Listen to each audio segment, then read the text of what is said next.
Hello. It's been a while, and I've been away, so my apologies, and I've missed you if you haven't missed me.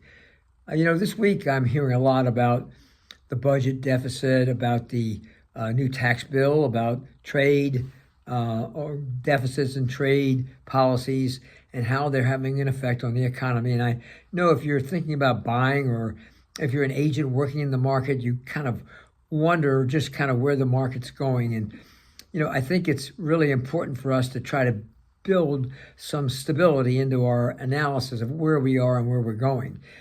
I think we can pretty much agree that rates are not going to go down below 6. They've been toggling back and forth over the last month, down as low maybe as 6.5 or lower, and up pretty close to 7, where they may even be now.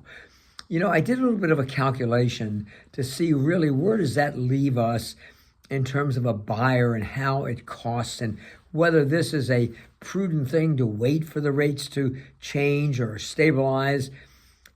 But in doing so, I decided to take a look at a loan of, let's say, $500,000 that you might get someday for 6%, maybe a year from now, but today maybe at 7%. So, and let's make that comparison.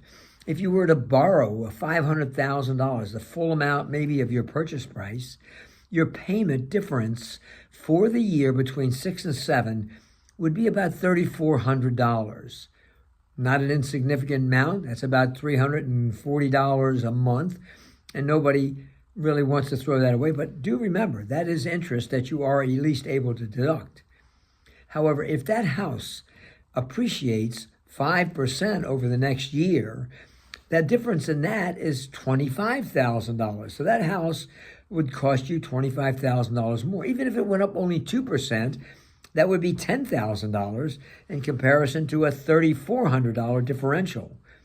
And you would not have had the benefit, A, of writing your taxes off this year, of writing your interest off this year. So if you're sitting around thinking, pondering, and if you're an agent trying to convince your buyers about the instabilities of the market and trying to stabilize, think about these factors and how really today is a better day to make that choice than tomorrow might be, especially a year from now. Think about it.